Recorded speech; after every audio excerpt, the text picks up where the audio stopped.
ప్రస్తుతం మనతో పాటు ఉన్నారు AIG hospitals founder, chairman, Padma Shri, Padma Bhushan award గ్రహీత, 40 ఏళ్లగా గ్యాస్ట్రోఎంట్రాలజీలో పబ్లిక్ కి సర్వీస్ అందిస్తున్నటువంటి డాక్టర్ నాగేశ్వర్ రెడ్డి గారు.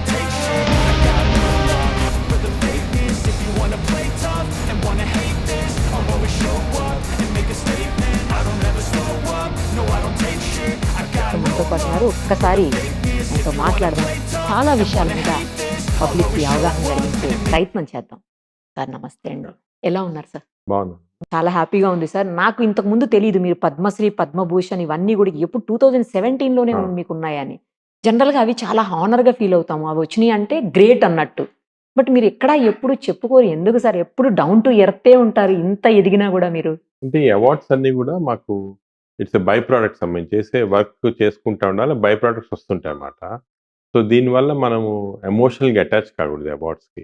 వచ్చాయంటే సార్ రికగ్నైజ్ చేశారని హ్యాపీగా ఉండాలి, కానీ ఎక్కువ దీని గురించి మనం అటాచ్ అయ్యి దీని గురించి ప్రాపగేట్ చేసుకోవటం నాకు కరెక్ట్ అనిపించదు.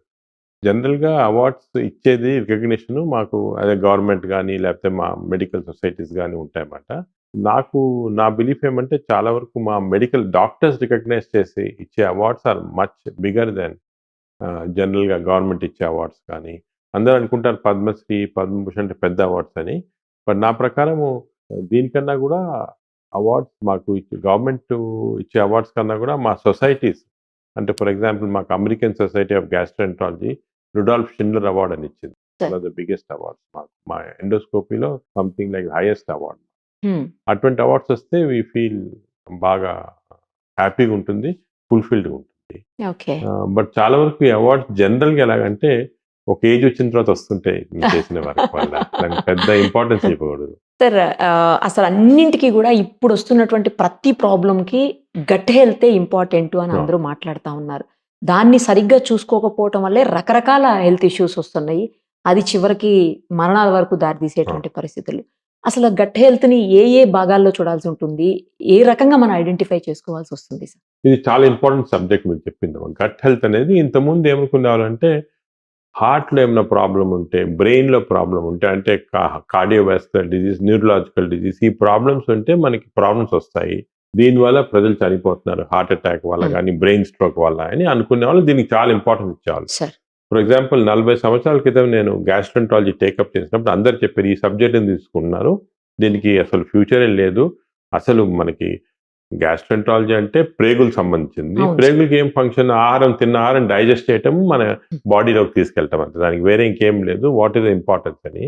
కానీ ఇప్పుడు మనకు తెలిసింది ఏమంటే మన హెల్త్ అంతా, కంప్లీట్ బాడీ హెల్త్ అంతా కూడా గట్లో కంట్రోల్ ఉంది, అంటే మన ప్రేగుల ద్వారా కంట్రోల్ ఉంది. అంటే మన హార్ట్ కూడా గట్ని కంట్రోల్ చేస్తుంది, అదేవిధంగా బ్రెయిన్ కూడా మన గట్టే కంట్రోల్ చేస్తుంది అని చెప్తాను. దాని గురించి చాలా ఇంట్రెస్టింగ్ రీసెర్చ్ జరిగింది. మనం మామూలుగా ఏమనుకుంటే ఆహారం తింటాం కదా, మన ఆహార వాహికలోకి వెళ్తుంది, దాని తర్వాత స్టమక్ లోకి వెళ్తుంది, చిన్న ప్రేగులో పెద్ద ప్రేగులు వెళ్ళి బయటకు వచ్చేస్తుంది, మిగిలిందంతా డైజెస్ట్ అయ్యేది కార్బోహైడ్రేట్స్ కానీ ప్రోటీన్స్ కానీ ఫ్యాట్స్ కానీ లోపల బాడీలోకి ఇంటెస్టైన్స్ నుంచి పీల్చుకోబడుతుంది.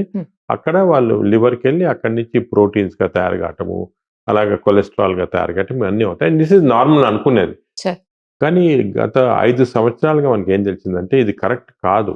అంటే మన ఇంటెస్టైన్స్ ఇంత సింపుల్ కాదు, మన ప్రేగులో millions and millions of billions అనొచ్చు బ్యాక్టీరియా ఉన్నాయి. అంటే బ్యాక్టీరియా అంటే చిన్న చిన్న మైక్రో ఆర్గానిజం, బ్యాక్టీరియా, వైరస్ ఇవన్నీ.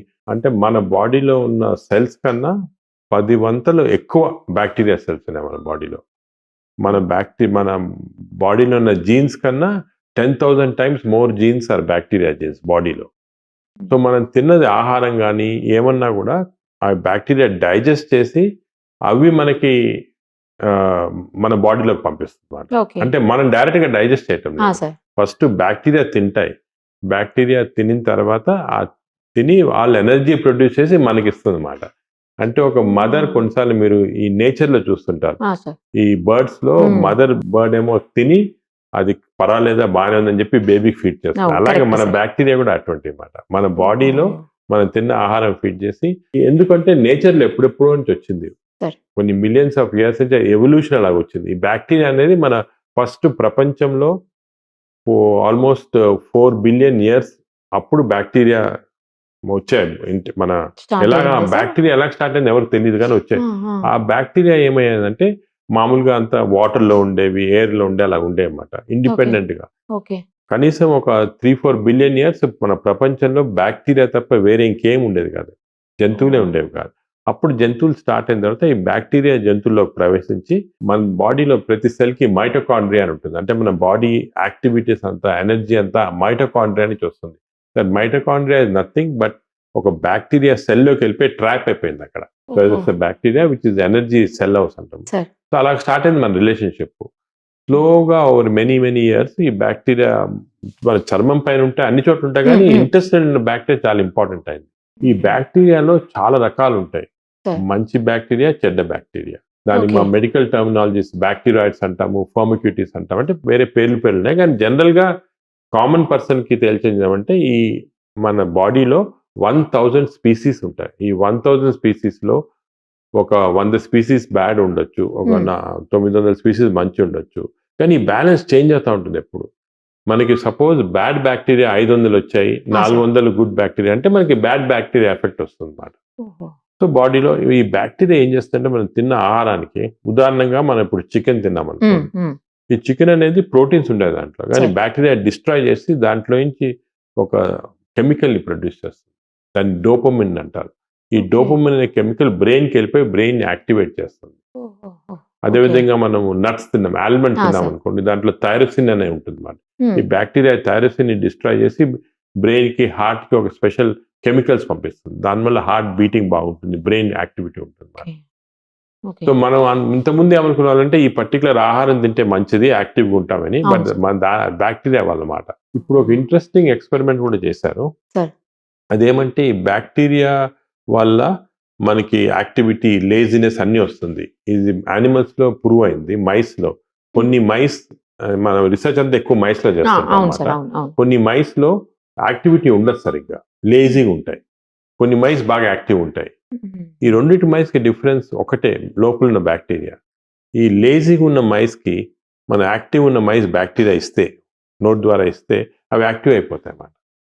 చాలా మంది పేషెంట్స్ దగ్గరికి వచ్చి అప్పుడప్పుడు చెప్పి, ఇంతకుముందు, ఇప్పుడు నాకు తెలిసింది, ఇంతకుముందు చెప్పేవాళ్ళు మాకు ఎంత అనుకుంటే కూడా ఎక్సర్సైజ్ చేయలేకపోతున్నాం, బద్ధకంగా ఉంది, పొద్దున్న లేసినే నడవాలనిపించదు అంటే తిట్టేవాళ్ళం, నువ్వు లేజీ ఫెలో, ఇది అది కొంచెం యాక్టివ్ ఉండాలి. కానీ ఇప్పుడు అర్థమైంది యాక్చువల్లీ వాళ్ళ బ్యాక్టీరియా కారణం వల్ల జరుగుతుంది అన్నమాట. సో ఇప్పుడు మేము కొన్ని రీసెర్చ్ కూడా చేస్తున్నాం, వాళ్ళు బ్యాక్టీరియా మారిస్తే యాక్టివ్ అయిపోతారా, బాగా ఫ్రెష్ అయ్యి కొంచెం యాక్టివిటీ ఇంక్రీజ్ అవుతుందా. సో ఇవన్నీ చాలా ఇంట్రెస్టింగ్ డేటా అవుతుంది. అదేవిధంగా మీరు ఇది కూడా చూస్తుంటారు, మీ ఫ్రెండ్స్ లో కూడా మాట్లాడుతుంటా, కొంతమంది నేను అసలు తినను, లావ్ అయిపోతున్నాను, కొంతమంది అంటారు అసలు నేను ఎంత తిన్నా కూడా కావట్లేదు. అందరు ఎగ్జాంపుల్ చెప్తారు, ఐశ్వర్య రాయ్ గారు అసలు బాగా తింటారు, అసలు ఎక్సర్సైజ్ చేయరు, లావుగానే కారు. అది కూడా మనకు ముందు అర్థం కాదు, ఇప్పుడు అర్థమైంది, అది కూడా బ్యాక్టీరియా వల్ల. ఇప్పుడు దీంట్లో కూడా మైస్ లో చేసాం, అది ఇంట్రెస్టింగ్ ఎక్స్పెరిమెంట్. మేము దీని జర్మ్ ఫ్రీ మైస్ అని ఉంటుంది. అంటే ఈ మైస్ లో ఏం జర్మ్స్ ఏ ఉండవు. మామూలుగా ఈ మైస్ తీసుకొని బాగా లావ్ ఫ్యాటీ మైస్ లో ఉన్న బ్యాక్టీరియా ఇస్తే, అంటే మోషన్స్ ద్వారా ఇస్తాం, స్టూల్ తీసుకొని ఇస్తే, ఆ మైస్, ఈ జర్మ్ ఫ్రీ మైస్ బాగా లావ్ అయిపోతున్నాయి అసలు ఏం చేయకుండా. అదేవిధంగా థిన్ మైస్ బ్యాక్టీరియా ఇస్తే సన్నగా అయిపోతున్నాయి. అసలు ఇది చాలా అన్యూజువల్ అండ్ హ్యూమన్ బీయింగ్స్ కూడా ప్రూవ్ అయింది. నేను రీసెంట్ గా కోర్ట్ కేసు విన్నాను స్టేట్స్ లో. అదేమైందంటే ఒక పేషెంట్ అల్సరేటివ్ కోలైటిస్ అని వచ్చింది మా జబ్బు. ఈ అల్సర్ అంటే బాగా కోలన్ అంతా బాగా అల్సర్స్ వచ్చేస్తాయి. ఏ ట్రీట్మెంట్ ఇచ్చినా కూడా బాగా కాలేదు. బాగా ఇది లేటెస్ట్ ట్రీట్మెంట్ ఏమంటే హెల్తీ డోనర్స్ ఇచ్చి ఫీకల్ మైక్రోబయామ్ ట్రాన్స్ప్లాంటేషన్ అని ఎనిమా ద్వారా ఇస్తారు. అంటే హెల్తీ పర్సన్స్ ఇస్తే అప్పుడు అది నార్మల్ బాగా హీల్ అవుతుంది అన్నమాట, లేటెస్ట్ ట్రీట్మెంట్.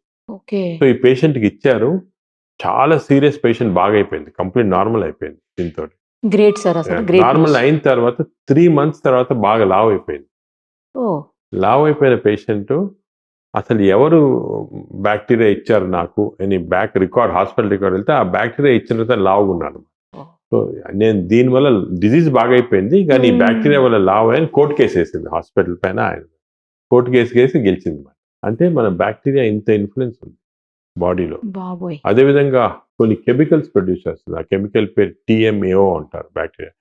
ఈ కొన్ని బ్యాక్టీరియా వల్ల TMAO ఎక్కువైపోతే హార్ట్ ప్రాబ్లం వచ్చేస్తుంది. ఇంతకుముందు హార్ట్ అంటే మనం కొలెస్ట్రాల్ అనేది అనుకున్నాం కదా, కానీ అది కాకుండా ఇది మోస్ట్ ఇంపార్టెంట్ అయిపోయింది. మనం బ్యాక్టీరియా చేంజ్ చేస్తే హార్ట్ ప్రాబ్లమ్స్ తగ్గించవచ్చు. అది కూడా ఇప్పుడు కొత్త నాలెడ్జ్. అంటే మన గట్ హెల్త్ అంత ఇంపార్టెంట్. ఇప్పుడు అది heart, cardiac health, neuro health అందరూ అది మానేసుకొని గట్ హెల్త్ పైన కాన్సన్ట్రేట్ చేస్తున్నారు. ఎందుకంటే ఈ ఓకే. బ్యాక్టీరియాని మ్యానిపులేట్ చేస్తాం మనము. ఇది ఇంకోటి రీసెంట్ సైన్స్. జనరల్గా పబ్లిక్ కూడా ఎవరికి తెలియదు. తెలీదు. ఈవెన్ అవును సార్. డాక్టర్స్ కూడా చాలా మంది తక్కువ తెలుసు. ఎందుకంటే అంతా కూడా లేటెస్ట్ రిసెర్చ్. ఇప్పుడిప్పుడే న్యూస్లో వస్తుంది, పేపర్స్లో వస్తుంది. మేము కూడా ఇక్కడ ఒక పెద్ద మైక్రోబయామ్ ల్యాబ్ అని సెటప్ చేస్తాం మన ఏఐజీలో. సార్. ఈ మైక్రోబయామ్ ల్యాబ్లో we now able to do genetic analysis of all the 1000 bacteria species. ఇంతకుముందు అది లేదు, ఓకే సార్. Technology okay. లేదు. ఓకే. దానికే కనుక్కోలేదు మేము అసలు. బ్యాక్టీరియా అంటే ఏదో అనుకున్న వాళ్ళము, కల్చర్ చేసే వాళ్ళం, కొన్ని వచ్చేవి 30 స్పీసీస్ వచ్చాయి. ఇప్పుడు ఈ మెటాజీనోమిక్స్ అని కొత్త టెక్నాలజీ వచ్చింది. 1 year నుంచి అవైలబుల్ ఉంది. అది పెట్టి మేము were able to completely analyse అన్ని. దానికి ఇప్పుడు ఒక స్పెషల్ చెకప్ కూడా కొంతమంది మాకు వస్తున్నారు డిఫరెంట్ డిజీజ్ తోటి. ఏం అర్థం కాకపోతే గట్ బ్యాక్టీరియా చెక్ చేస్తున్నాం. 1000 స్పీసీస్ చెక్ చేసి ఇప్పుడు దాంట్లో మీకు ఈ బ్యాక్టీరియా ఎక్కువ ఉంది, దీనివల్ల లావ్ అవుతున్నాం, ఈ బ్యాక్టీరియా తక్కువ ఉంది, దీనివల్ల డైజెషన్ కావట్లేదు, అంత కంప్లీట్గా వేరే అనలైజింగ్ పెద్ద రీసెర్చ్ ప్రాజెక్ట్ చేస్తున్నాము. సూపర్ సార్ అసలు. హెమ్స్లే అని ఒక న్యూయార్క్ ఇజ్రాయలీ కంపెనీస్ వాళ్ళతో పెద్ద రీసెర్చ్ ప్రాజెక్ట్ దాంట్లో. ఓ. సో మనం ఇప్పుడు ఇంకోటి ఏమంటే దీంట్లో తమాషా, ఈ బ్యాక్టీరియా అనేవి ఒక దేశం నుంచి వేరే దేశానికి వేరేగా ఉంటుంది. మన ఇండియాలో ఉన్న బ్యాక్టీరియా వేరే, ఆ. అమెరికాలో ఉన్న బ్యాక్టీరియా వేరే. అదేవిధంగా మన ఇండియాలో కూడా ఊర్లలో ఉన్న వేరే బ్యాక్టీరియా వేరే, విలేజెస్లో ఉన్న బ్యాక్టీరియా.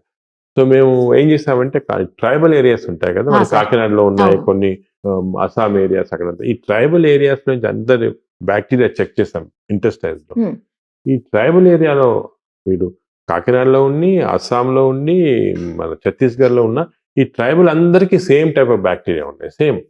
వేరే హైదరాబాద్ లో సార్ ఉన్న అసలు? అతనికి ఢిల్లీలో అతనికి వేరే బ్యాక్టీరియా. అదెలా అది సార్? ఎలాగంటే ఈ ట్రైబల్స్ కూడా మనకి ఒరిజినల్ గా ఎవల్యూషన్ లో ఫస్ట్ వచ్చి ఒక చోట ఉండిపోయారు, అందరితో మిక్స్ కాలేదు. హ్మ్. వాళ్ళ ఈటింగ్ హ్యాబిట్స్ అన్ని కూడా కంప్లీట్ ఐసోలేటెడ్ అయిపోయారు. మనం ఓకే. ఐసోలేట్ అప్పుడున్న బ్యాక్టీరియా అలాగే ప్రిజర్వ్ అయిపోయింది. మనం వచ్చామనుకో, ఇప్పుడు హైదరాబాద్కి వచ్చామనుకోండి, ఈ మన ఊర్లలో ఏదో ఇడ్లీ దోశ తినాలి, ఇక్కడ పిజ్జా హ్యాంబర్గర్ తినాలి, బర్గర్. అంటే చేంజ్ అయిపోయింది. హ్యాబిట్ చేంజెస్ వల్ల ఒక చోట వేరేగా అయిపోయింది. But original bacteria is healthy bacteria. 1000 bacteria మంచి ఉండే మన బాడీలో. అన్ఫార్చునేట్లీ ఈ అర్బనైజేషన్ వల్ల బ్యాక్టీరియా చేంజ్ అయ్యి కొన్ని చెడ్డ బ్యాక్టీరియా ఎక్కువ కనిపిస్తున్నాయి.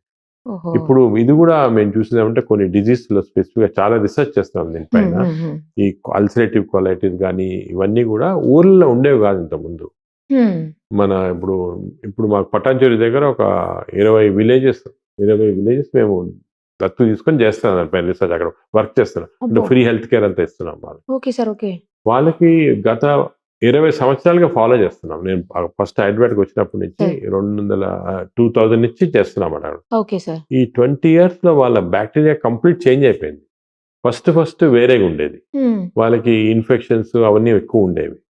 ఈ లాస్ట్ 5-10 years కొంచెం గవర్నమెంట్ ఆఫ్ తెలంగాణలో బాగా వాటర్ సప్లై క్లీన్ చేసి అంతా చేశారు. ఓహో. చేస్తే ఆ ఇన్ఫెక్షన్స్ తగ్గిపోయాయి, సార్. బ్యాక్టీరియా చేంజ్ అయింది. హ్మ్. కానీ ఇంకోటి ఏమైందంటే ఈ ఫాస్ట్ ఫుడ్స్ వచ్చేసాయి. హ్మ్. అంటే ఇప్పుడు మీ ప్రతి చిన్న ఊరికి వెళ్తే కూడా ఒక ఇది ఉంటుంది, చిన్న కొట్టు ఉంటుంది, హ్మ్. దాంట్లో చిప్స్, నూడిల్స్ అవన్నీ ఉన్నాయన్నమాట. అవును సో సార్. దాంతో వాళ్ళకి బ్యాక్టీరియా చేంజ్ అయిపోయి వెస్టర్న్ బ్యాక్టీరియా వచ్చి ఇప్పుడు ఈ ఊర్లలో అంత బ్యాక్టీరియా, అమెరికాలో ఏ బ్యాక్టీరియా ఉందో ఆ బ్యాక్టీరియా ఉంది వీళ్ళకి. వచ్చి వాళ్ళకి అంతా డిజీజ్ కూడా అలాగే వస్తున్నాయి, కొలైటిస్ అని కొత్త రకాలైన జబ్బులు వస్తున్నాయి ముందు లేని. సో అంత ఇంపార్టెంట్ అన్నమాట బ్యాక్టీరియా.